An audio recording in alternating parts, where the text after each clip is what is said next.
Much good to go. All right. Yep, we are. Here goes. Starts in 3, 2, 1.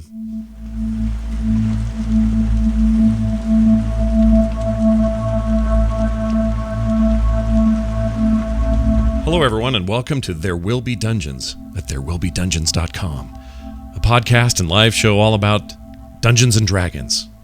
I'm Scott Johnson with Bo Schwartz, John Jagger, and Kyle Ferguson, and Kristen Ashton, who sometimes is also a Ferguson. We're here today to bring you another exciting, adventure-packed episode of the show, but as always, we like to cram an email or two into the top of the show and see what you guys are thinking about. This time we'll start with Chris Bunker, who wrote in and said, referring to episode 25, the dragon weight question, says this: if the Nash's weight didn't matter before transformation, couldn't he have held, I don't know what he meant by that, couldn't he have held anyone's stuff transformed and then carried everyone up in the mine shaft? I think we know what he means. Also, want to say great show. Reminds me of our 102-year-old grandpa character that I had old two-timers, but was as fast as the Flash. Okay, couple things, Chris. Your writing style's unique. I'll give you that, buddy. But secondly, doesn't it, Bo, isn't the rule if I'm in dragon form and I'm holding stuff before then, anything I'm holding goes big with me, or does it not? It transforms into your form generally, so you don't drop your cape and your staff. So it becomes one with your transformation, doesn't count towards your weight. Right. Anything that polymorphs essentially with you. So yes, all Nash carries is his bandages, his cloak, and his staff. It's pretty much it. Doesn't even have rations. Yeah. And he could have totally done that, but it was his first time. And when it's your first time, you don't think of all the things that you need to do sometimes when the situation's just thrust upon you. So I think that's good feedback. Maybe it's a trick you can learn for the future. Yeah. You can. Yeah. Now, if you have, let me ask you this: if I'm carrying a small baby with me as Nash, and I transform into the dragon, do I envelop does the baby become part of me until we're done? So I think the nomenclature is the distinction between a creature and an object. Yeah. A baby is a creature. Okay. And the diapers are an object, so the diapers would transform along with you, but the baby would not, leaving you kind of screwed if the baby decided to take a poop after you transform. Okay, all right, I'm fine with this. This is good clarification on a relatively confusing point. We got another email from Jose Rizal, who says, "Hi TWBD crew." He says this is the first time he's learning D&D. Thank you for making the show. I was really curious what D&D was all about and how you play it, as I was not exposed to it when I was younger.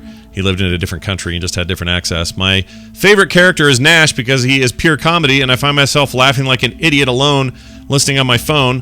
Varel, Stanley, and Hope make this apocalyptic world come alive with compelling roleplay and relatable decisions. And finally, Bo created an epic world where you can feel breath and it's weird. And it shows his hard work and dedication. And for that, I am sure the listeners and the players will thank you for this. I just wanted to ask for a clarification. Diantalis, am I saying it right? Yeah. Yeah. Was there a conversation in the background that John should roleplay as Diantalis? I was just confused as Stanley was suddenly not being himself and finally confessing he is Diantalis, but after the episode Diantalis appeared from the oil, I wasn't sure what he does other than being absorbed by Stanley.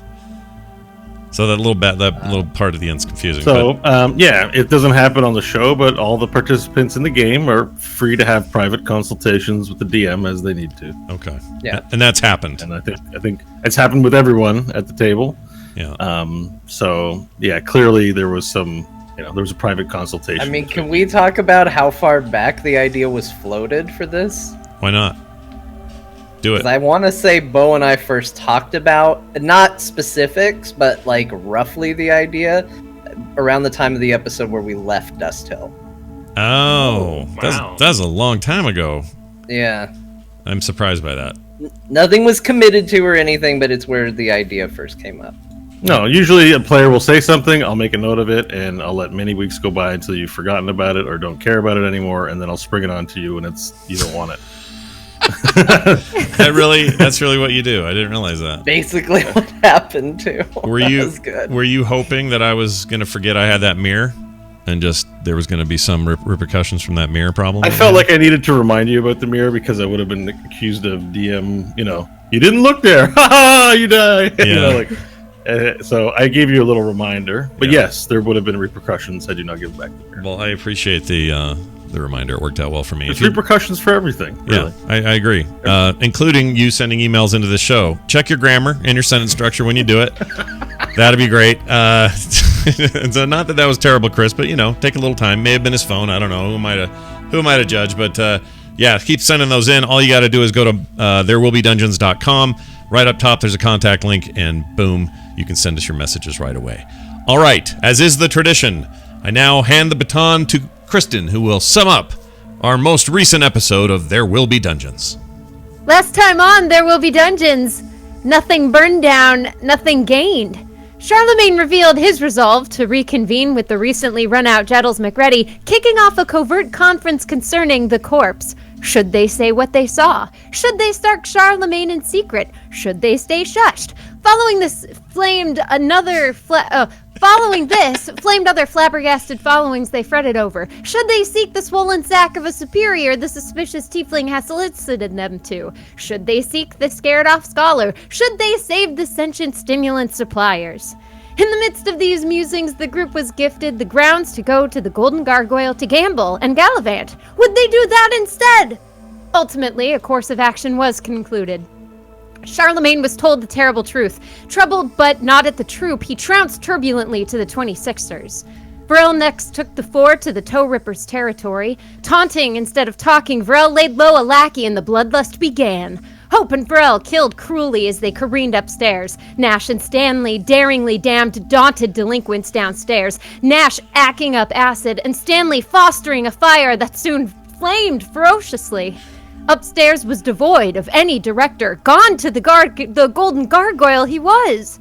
After venting her vexation with a savage slice, Hope and Vrel bounded out a bay of the burning building. Finally, at the nightclub, they were stripped of their steel and shown a swamped set of swayers and speculators. Now rejoin our heroes as they come face to face with a quested for quarry and potentially gain access to the fortress of the Teat. The Teat!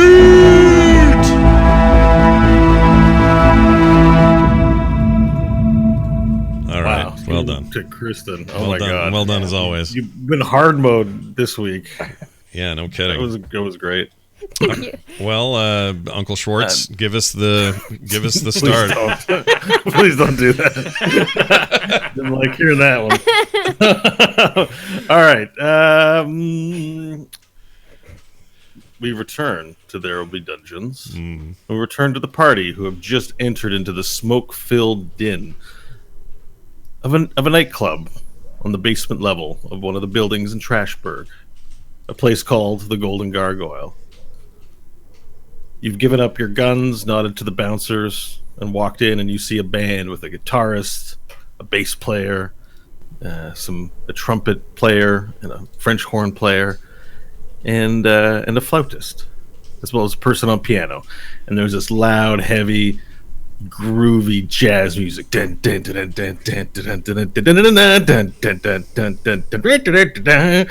it's just going. And there's a huge dance floor in front of you with a bunch of people in repurposed Trashburg basic clothes into something resembling sort of suits and dresses, and people dancing, having a good time. You see a lot of smiles and laughter.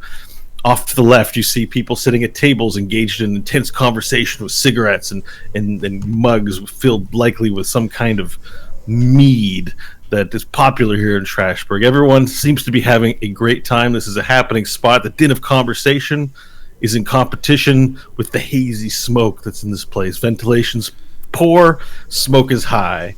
And you sort of squint your eyes to take a look around to see what you can see. And through the misty haze, a familiar figure walks through. It's Fengo Rebish, the self-same man who invited you earlier today to come play some cards at this establishment. And he cuts through the fog. He says, hey there, welcome. Glad you guys can make it. You're a little late, but not too late. Well, talk to your man at the door. He seemed to be in no rush to let us in.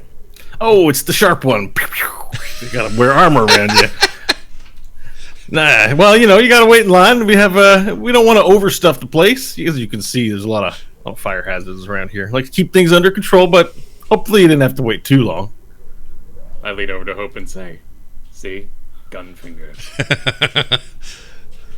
He's like, well, listen.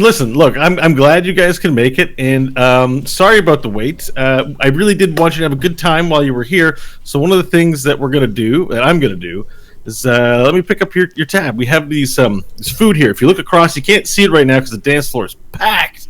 It's a busy night tonight. Everyone's very happy because of the celebration of the marriage announcement and the holidays. But there's this food called Chinese food. And you can eat as much of it as you want. I've already paid your cover for it, so why don't you go on over there and get some grub? Is that blood on you? Who looks over to Nash? Where? What blood? Well, I said you guys should dress up a little, and it's okay if you didn't. But I think he looks over to Stanley, and you guys kind of do look somewhat disheveled, having I just gone to a giant fight. prestidigitated before I went in. Yeah, you shouldn't do me. Well, Yeah, you missed a spot, and and he sees one on your shoulder, and he's like, yeah, all right. Well, you guys okay? We're fine. Fine. All right. Sorry, I just. Well, anyways, Where's this? go on Where is over. this Chinese food prepared? It's down behind the dance floor. Just cut your way through the dance floor, and then you can make it over and get some food. Sit down at one of the tables and have some grub. And Angela Ashley's going to be starting her show soon, and then we'll get to the cards, which is why I invited you here. Play some cards, right? Yeah, Nash, you said you liked cards, right? I do. I love cards. But Did I get everyone's name last time? I think you're Nash. I'm Nash. That's Stanley. I There's remember him Stanley. saying. Who are your friends here? This is Varel. He's a lizard folk. In case you're unaware of these things. I've seen a few lizard folk around. Yes. Nice to meet you, Vorel. And then who's this fine young lady? This little spitfire here is Hope. We call her Hope. Yeah. Can I just say that you guys are gonna get a lot of attention here tonight. So just keep in mind everyone here's friendly. Okay. You're new in town. You guys look exotic, in from the desert, and nice clothes. Don't let it throw you off too much. If you have any problems, just come find me. I'll be in the back. Okay. And he points to a door sort of behind where the band is across. And if you look on the Roll20 map, you'll see points to this door sort of here. I'm making a splash just across the way. I forgot see to it? launch it. I'm launching it now. All right, let me do this. All right. Okay, so with that, he sort of bows a little bit and puts his hand out and motions you over to the all-you-can-eat Chinese food bar. All right, I'll proceed to the Chinese food buffet. Yeah, start making my Okay. way. All right, so in order to make your way there, you've got to cut through some of the dance floor, and you see a lot of people dancing, and everyone sort of stops with their dancing to look at you, and they're staring to look. But when they look, it's not like outside in the streets where they kind of look away or they look disgusted. They're super happy you're here, and you see like a lot of glowing eyes, a lot of happy faces, all that kind of stuff. Hope as you walk by one dude who's dancing with another dude friend looks at you and goes, just kind of. It's an affirmative nod of "Hey, girl," and as you guys walk through, Stanley, same thing happens to you. You sort of walk by, and there's a couple girls in a circle, and then a girl, she's sort of a little more like 30s, maybe 40s, sort of looks at you, and it's like puts her eyes up, puts her hair, and then pretends to laugh at something her friend says, and not pay attention to you, but clearly is paying attention to you as you walk by. and you guys cut through sort of the dance, sort of a bunch of people playing great jazz music, and you make it to the all-you-can-eat area, and there you see these long tables with different types of food set in them, and plates on the end, and a little tray with these forks and knives made out of wood, and and there's like lots of delicious smelling food. There's egg rolls, sweet and sour chicken balls. Can I say what your map reminds me of just a tiny bit? Sorry, What? this is out of campaign, but you guys remember Beer Tapper, the video game Beer Tapper? Oh Yes. yeah. Kinda. They also had one called Brute Beer Tapper. It was better for kids, but anyway, that's what this reminds me of. It's like we're all waiting at the end, and some dude's gonna pop up and roll root beer down our thing. Anyway, sorry, little nostalgic moment. Got That's excited an for a old school minute. game, isn't it? Yeah. If I'm remembering correctly. It's very That's old, like hilarious. old arcade, and then NES and all that kind of stuff. Anyway. Well, and you see a few, waitresses and waiters. So we're working around the area, but it's all you can eat. One of the motions, take a plate, and you can help yourself. Okay, I look at Stanley, I look at Varel, I look at Hope, and I say, do not trust Chinese food. Trust me on this.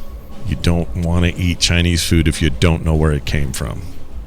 Without breaking eye contact, I reach down, grab an egg roll, and take a big bite out of it. Your funeral, Stanley. Your funeral. And I turn the Okay, slide a hand check, please.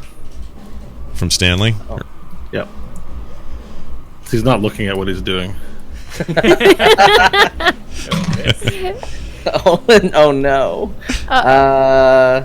9. Okay, so, well, yeah.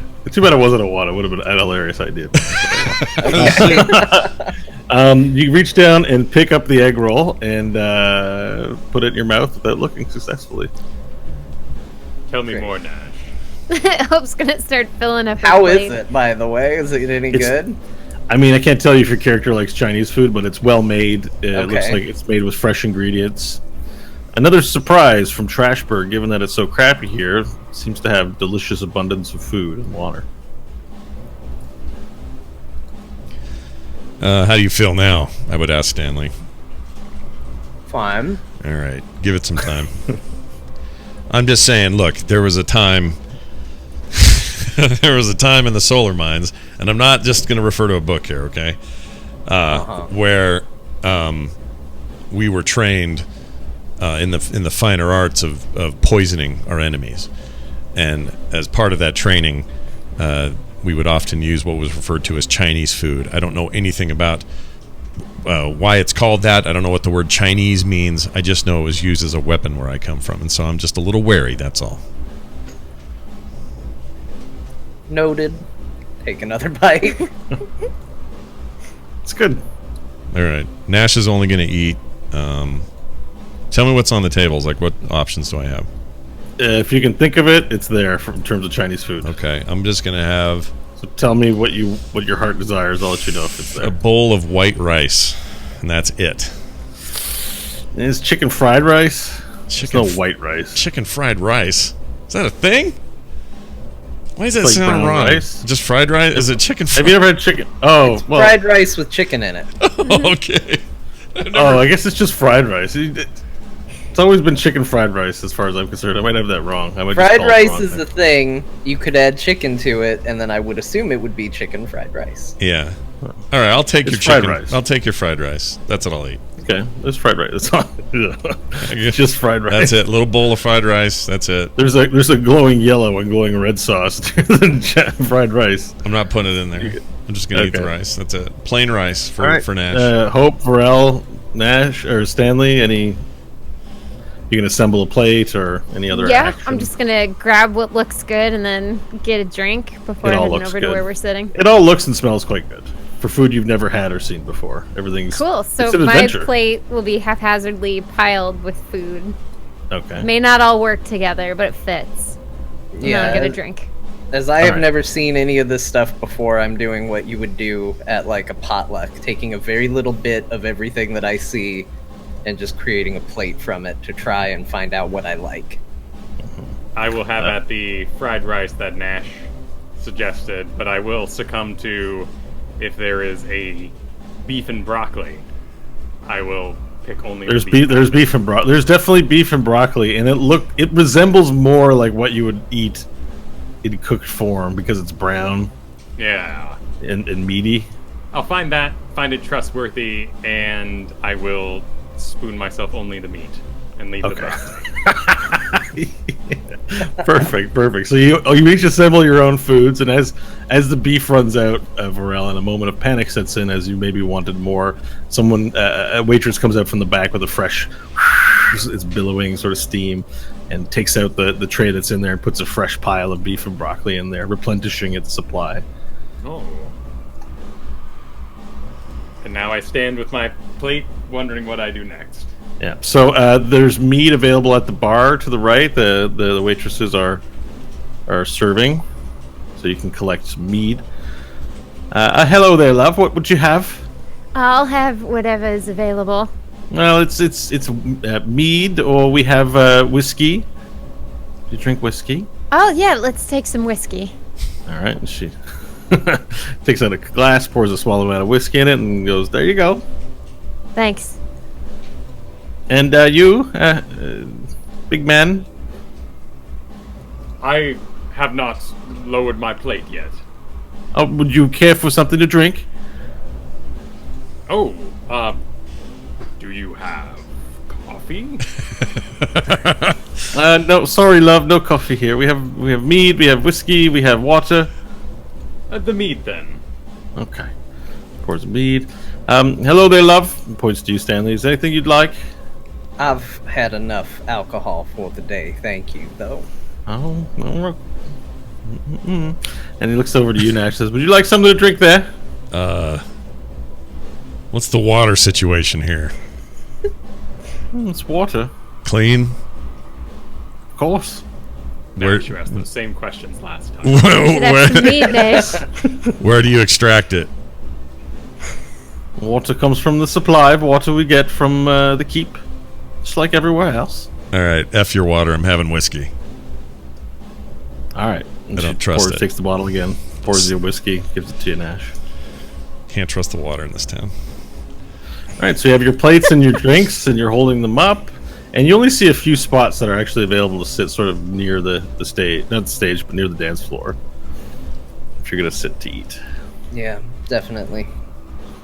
Sweet. Well, let's start making my way over.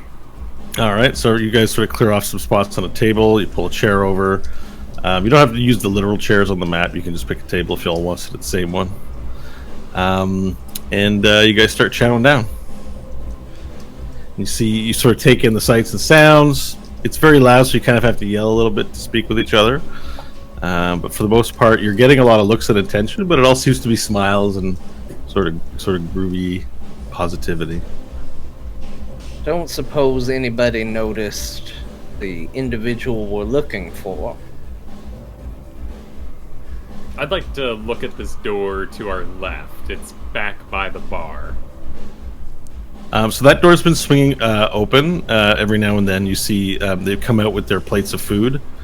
It's not food, but these canisters that are steaming that have the food. They put them and take out the empty ones and bring them back. So your sense is probably the food preparation area is from that direction. Okay, and then I'll lean kind of past Stanley, looking over his shoulder to the door that our host walked through. This one right here, the back. Yeah. That one. So it seems to be closed, but every now and then someone walks through it. It doesn't seem like it's closed off for access, but you can't tell what's behind there. Is there a clientele that's moving in and out of there? There's the odd person, yes, that comes in and out. They look like the normal patrons that have been coming that are there. Nothing different or particular about them. Okay. Can I do a look around and see if I see any lizard people other than Varel or anybody that might look like a toe ripper? Perception.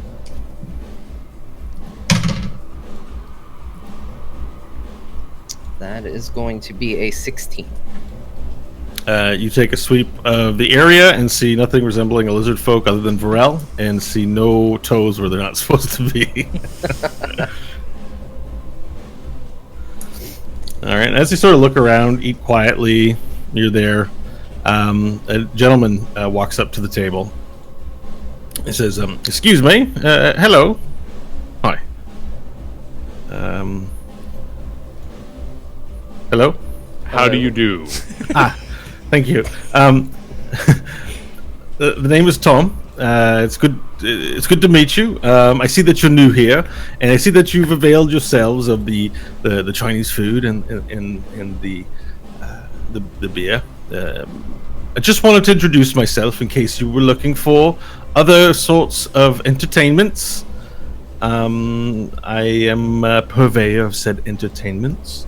If there was something you were interested in looking for, I would be the man. And you see that door on the back there? You can just find me back there. There's some private rooms, and I'm in the second one on the left. So if you'd like something a little extra, like are you looking for a bit of pixie blush? No. or some companionship. I could find you a companion if you were looking for one, or both. Anyway. Noted, Tom, thank you. All right. Well, you know where to find me. Can I have your names, please, just so I know who you are? I said my name was Tom. Stanley Billings. Burrell. Hope. Nash Maggard of the Solar Mines.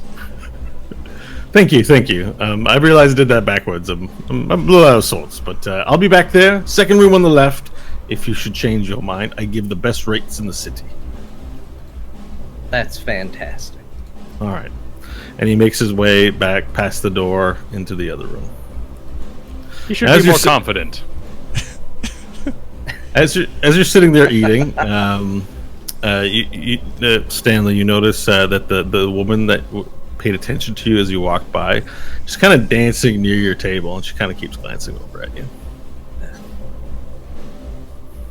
Stanley, What?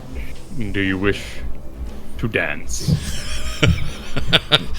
Vorel, I am not interested. Right now, I want to sit in this chair and have my ribs and skull start to feel a little bit better after getting creamed just a little bit ago. And I want to find the target, take care of it, and be on our way. Maybe your little buddy wants to dance.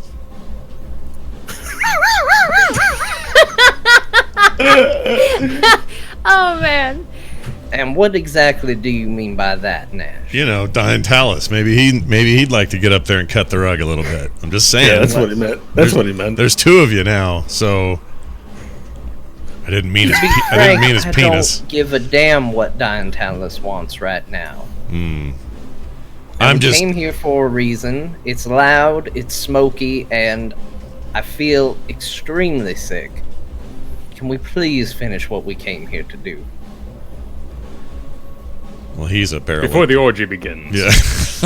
Whoa! Wait a minute. What? There are two reasons to dance. One, to summon a great beast. And two, for mating ritual. These people appear to be mating. I think they're just dancing for fun, Varel. I don't think there's any hanky or panky going on here. There better not be. I came here to play cards. It does not match the food setting. The meal is heavy and tiresome. I feel sleepy after eating it. And yet these people wish to gyrate? I mean, I see your point, but if this is just a big orgy, I'm beelining it right out that door we came in. Not interested. Regardless, I don't see our lizard friend in here. We may want to head back towards where the cards are being played. Perhaps. I agree. Our purveyor of companionship should check out the back room. Hope. All right. As you guys begin saying that, Fingal Rebish walks up on stage, and the band sort of stops and takes a minute or two, and he gets up on the stage and he says, "Ladies and gentlemen of the Golden Gargoyle." Oh, wait, wrong. Of the Golden Gargoyle. The Gordon Gargoyle. Gordon Gargoyle. What am I saying? It says, "Ladies and gentlemen of the Golden Gargoyle, I'm glad you all decided to come here tonight. It's an auspicious occasion, as promised. We have the great Angelashi performing this evening. And we're about to bring her out in a minute, but before I do, I'd just like to welcome everyone to our new guests in town. Over here," and the spotlight shines up on your table. The hope will come. "Please join me in welcoming our new friends. That's Stanley and Nash and Hope and Varel." And everyone gives a woo! And you hear beep woo, like for a whistle from somewhere. And there's Why? clapping. We just wanted to make sure we gave them a warm Trashburg welcome. because it's always good to have new friends out from the desert in town. They've traveled far and wide and have many tales, I'm sure, to tell. So be sure to say hello to them. You can't say that the Golden Gargoyle doesn't have the finest guests in entertainment. Anyways,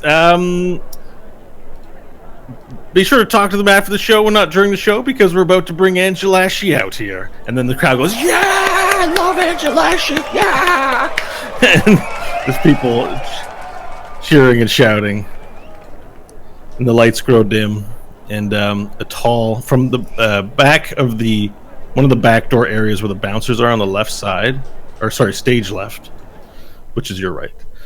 A tall, slender, elfin woman walks through the door. Okay. She has long, flowing red hair. And she makes her way up to the stage as the crowd goes, yeah. She gets up on the microphone. She says, "Thank you, everyone, for coming here tonight. It's an honor to finally get back to my roots and perform in a place like this, where I got my start. As you know, this week is a wonderful week with the announcement of the marriage of Joel Telagos to Guzzle Prince Aladuir. And today will be a special week." And then she stops for a second, Nash, as she looks in your direction and sees you. And she just stops speaking, and she sort of fumbles for words. And I go.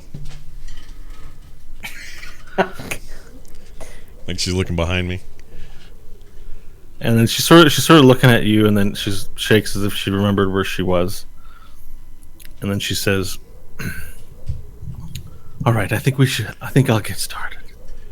She motions to the band, and the lights dim really low except for the spotlight on her, and you hear one of them picks up a violin and goes, "Woo, woo, woo, woo." And she begins singing, but she's looking in your direction, Nash. Okay. And she begins... Sorry, I'm getting my thing here. Yeah, sorry. The violins continue. She says... She sings. "He used to call me DN. That stood for Deadly Nightshade. 'Cause I was filled with poison, but blessed with beauty and rage. Din told me that he hit me and it felt like a kiss. Din brought me back, reminded me of when we were kids. Ultra violence, ultra violence, ultra violence, ultra violence. I can hear sirens, sirens. He hit me and it felt like a kiss. I can hear violins, violins. Give me all of that ultra violence." And she descends from the stage as the violins continue, staring directly at you, Nash. Okay. And there's sort of this musical interlude, and she descends off the stage and the crowd parts. There's sort of a crowd of people still on the dance floor slowly dancing, and the spotlight follows her as she walks up in front of you and puts out her hand to you. And she's sort of standing, you're sitting, and she's standing directly above you, and she reaches out her hand for you to take hers. Okay. I'll take it. You take her hand, and she begins singing. "He used to call me poison, like I was poison ivy." And then she pulls you up. Okay. You resist the pull. Okay. Or do I, you're saying? Yeah, are you resisting the pull, or do you let her pull you up? I resist it slightly, because I don't know where this is going. So I'm a Roll little... strength check, please. Oh, jeez. Oops. Hold Hold on, for some reason I'm rolling D100s. Okay, there we go. 13. No modifier. Her strength overpowers you, and she pulls you up. Okay. And all of a sudden, you're standing up in front of her. And this is an elf woman. She's only wearing very little clothing, a very slim, slender body, and she's taller than you. And so she pulls you up, or just as tall as you. And so she sang the first line, "He used to call me poison like I was poison ivy." And then she sings, "I could have died right then." And then she puts the microphone in her head sort of up near your ear, "'Cause he was right beside me." It sort of sends chills down your back as like the spotlight is on you and the entire audience watches as you stand and she sings to you.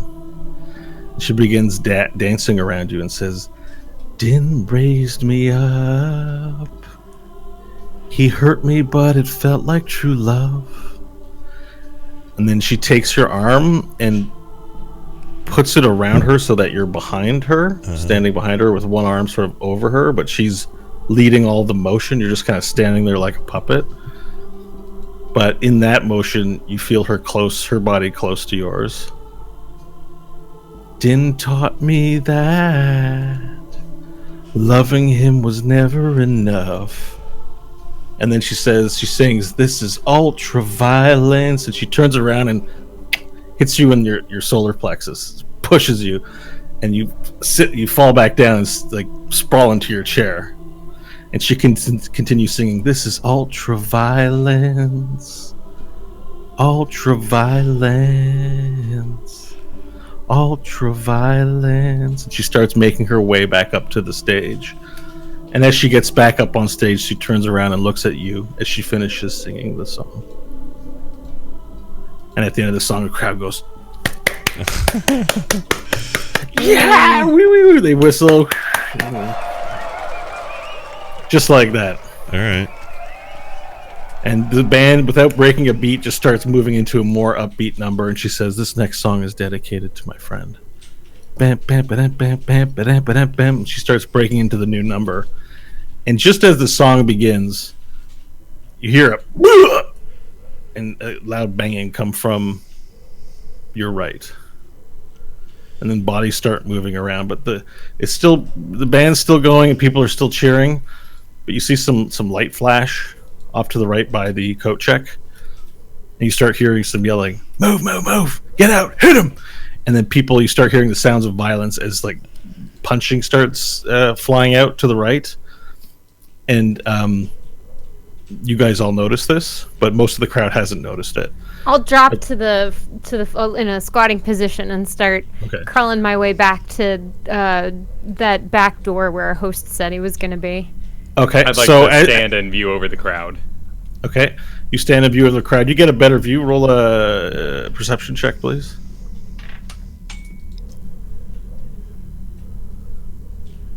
That 20, not natural.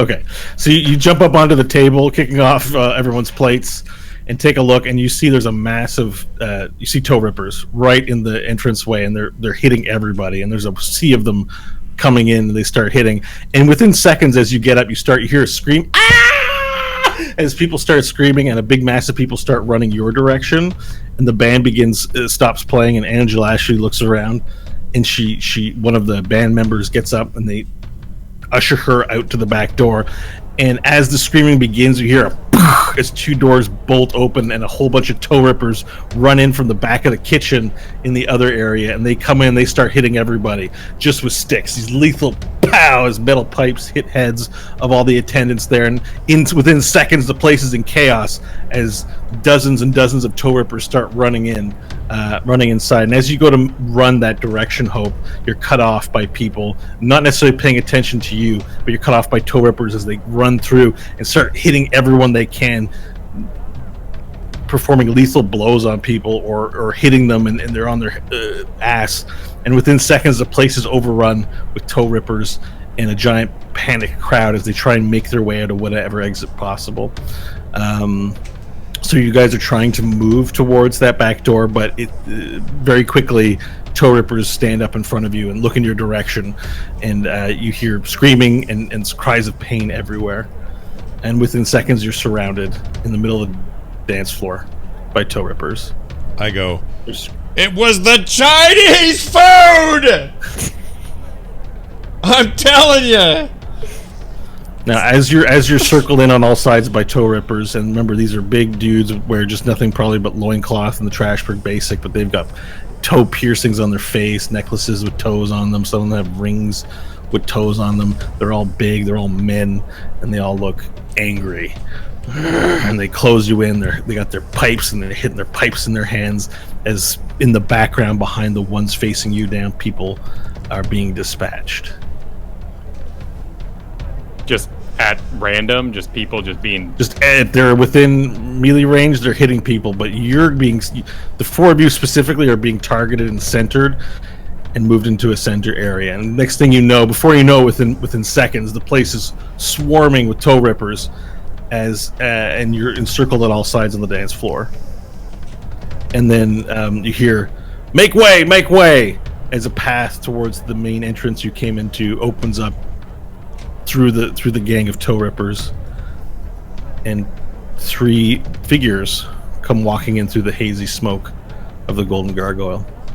One of them is a man, a toe ripper looking dude with a cloak on, but the cloak is open and he's got nipple piercings of toes, and toes all like lined like a rib cage, and on all of his hands he has a ring, and on the ring is another set of it's like claws but they're toes on all of his rings. And then there's one other guy who's wearing just nothing but a loincloth, and he has a single toe pierced into his head like a unicorn horn. Ow.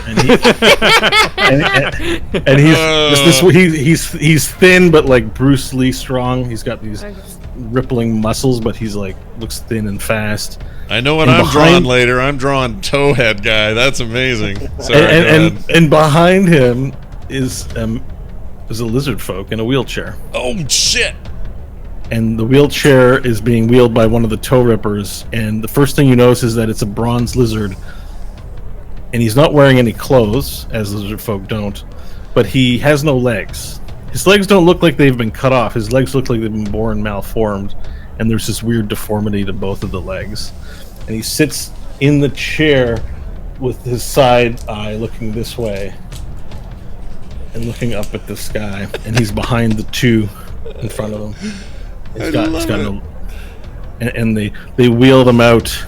They wheel him out just behind the 2 in the front. Who's finally in the they chair? Yeah. So now, if you look at your Roll20 map, I'll give you a better visual sense of your current situation. Oh god. Oh boy. And you're surrounded on all sides by. Oops. Stanley. Stanley. Don't vomit yet. Yeah, don't vomit yet, Stanley. Hold your food. You're surrounded on all sides by hundreds of toe rippers. This seems really bad. And then one of the toe rippers looks at the guy in the cloak and says, well now, do we kill him now? And the one in the cloak says, quiet, fool. You there. You match the description, he points to you, Varel. You match the description of one seen running from the fire from East Trashburg. You are now marked for death, as you've cost us no end of trouble. So saith our Blancolifer. And then the toe rippers go, Blancolifer! And there's this big sort of chanting crowd. But first we'd like to know, was it the 26th that sent you?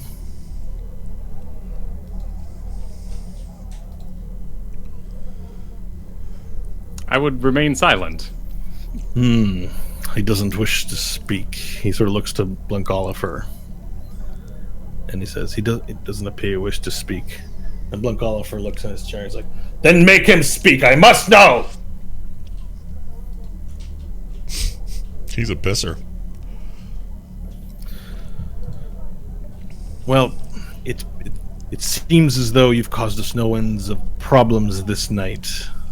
If it was your attempt to strike a crippling blow against the toe rippers, you have failed.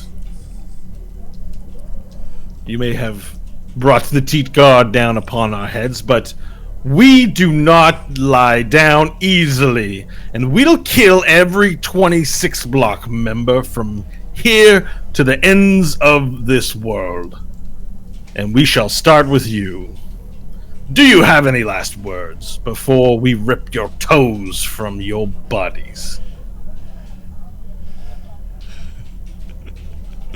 While this is happening, I would like to let Diantalis assume control. Oh, shit. Okay, there would have been enough time for you to do that, like premeditated style or whatever. I do have one question for you. If you're gonna kill every 26er, why are there so many still alive? Wait. You mean, are you asking me if we've missed any? You said you're gonna kill all of them, but I mean, there's For what plenty you've still out done there. tonight. They all die for what you've done tonight. Or we die trying. Oh, But no toe ripper will be taken alive by the Teat Guard, or we have the power of toes on our side. Lemon tree. so what kind of power did toes give you? The toe is the center of every being's strength, and we consume them, and we use them to make us stronger. Where are your toes? They're on my feet, where they And- belong. If these toes make you stronger, why are you using these metal pipes? That's not a part of you. That's the weapon. They are foolish, Blancolifer. They make jokes. I'm Get honestly them to curious. talk. You must get them to talk. We must know for sure why they attacked us. Blancolifer wishes to know why you've attacked us. Before you die, you will tell us.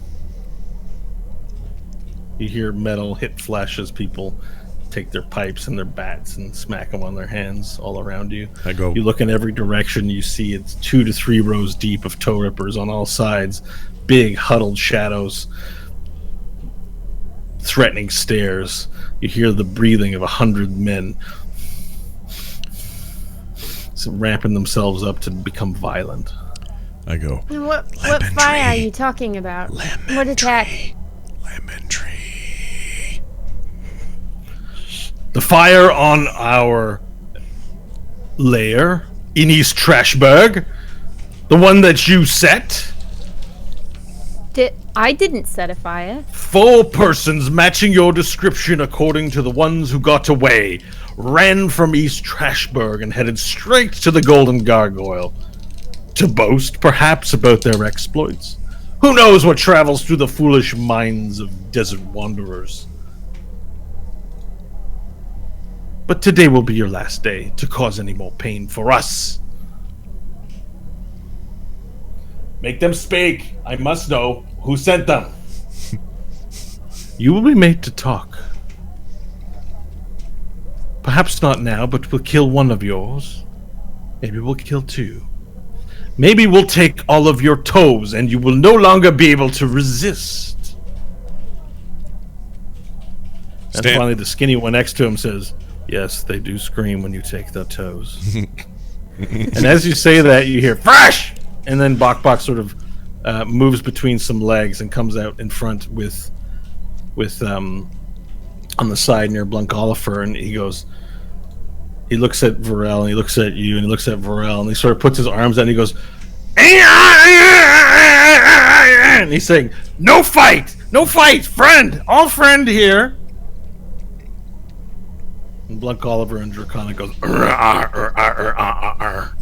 like these interlopers have hurt Toe Ripper Bok Bok. They must be punished. You can understand this, Pharrell. The rest of you don't understand that transaction. Well, I think everyone knows Draconic, actually. What, everyone knows Draconic now? I do No, know. not Everyone Draconic, Goblin. Oh, Oh. okay. My bad. I said the wrong thing. Yeah, so I'm just gonna get Bok Bok. Bok Bok enters into the fray here. Well, we're just gonna use this. What is it? It looks like a little green Eggman. I don't know. Oh, It's yeah, a well- nervous it's a nervous goblin. He looks like something out of like Adventure Time or something. That's all right. We'll take him. Good. Can you tell me what this is? That's Blunk Oliver. Oh, okay. It's such a little. It's like a puke stain. Yeah. Well, it's hard to find. There's no token that's a lizard folk in a wheelchair. Oh. Weird.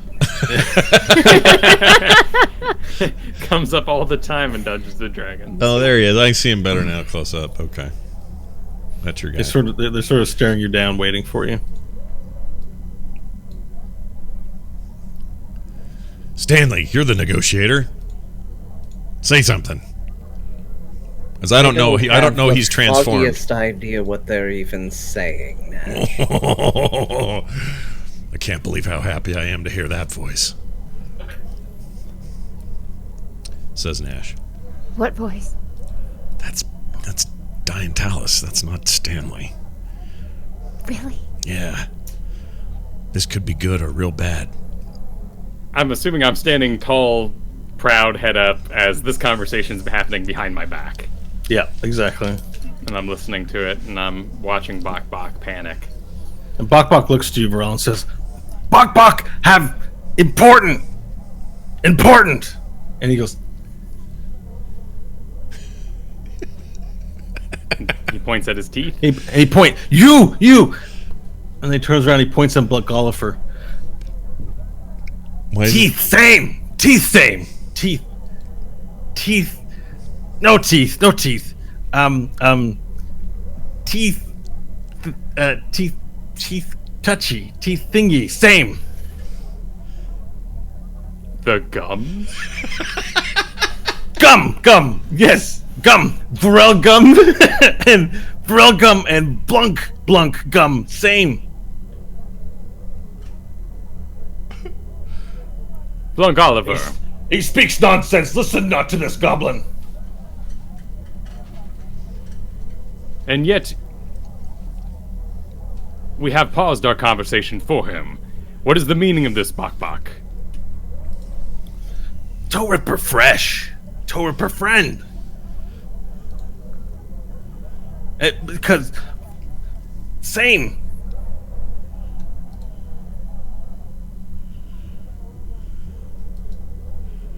Blunk Oliver. I am Vorel Rasfim Kurik, and I say this all in common. Why have you assaulted us this night? Why did you not make your presence known? This is most cowardly. You assaulted us. We had designs. You hit us while we were not there. We have no interest in your friendship. We simply need to know who sent you, so that we can know our enemy. However, if you do not tell us, we will kill you anyway. Oh, but you should want our friendship. Our friendship would be very valuable to you. It is true, your terms have no honor. There is nothing in exchange for our information. Surely, we can be friends. You are correct to assume that we killed, 30 of your people relatively easily earlier today? It really wasn't even that big of an issue. And yet now you want to wage war on the 26th block. Well, your toes didn't save you earlier, and your toes aren't going to save you from the 26ers. We've been in their camp. We've seen what they're armed with. And if you want allies, you're going to need a lot more than cut off digits. The shaman next to him turns to Blunk Oliver and says, they must pay for what they've done. To kill so many toe rippers and to let them live. That cannot be the will of the toe master. It is not. They are desperate and say things of desperate men. It is clear they do not wish to speak. So we will kill them. And then he sort of, the lizard folk convulses a bit in the chair. And it seems to be having an episode.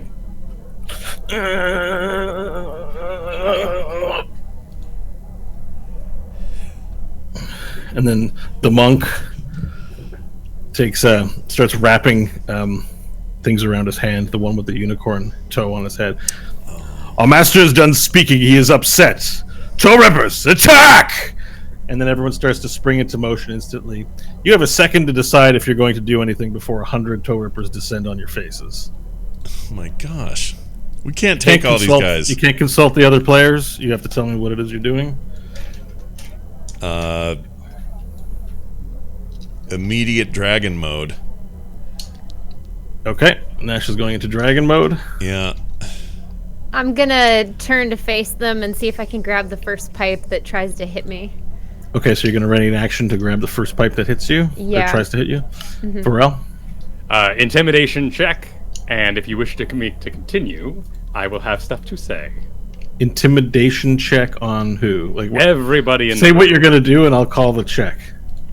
All right, then I will say, I am Varel Rasfim Kurik, the Lizard King. I have come to take over the Toe Rippers and displace this weak, feeble lizard folk. In my presence, I am Lord of Dragons. Okay, so you... So I don't think it's meant to scare them more as it's meant to convince them. So let us make a persuasion check, please.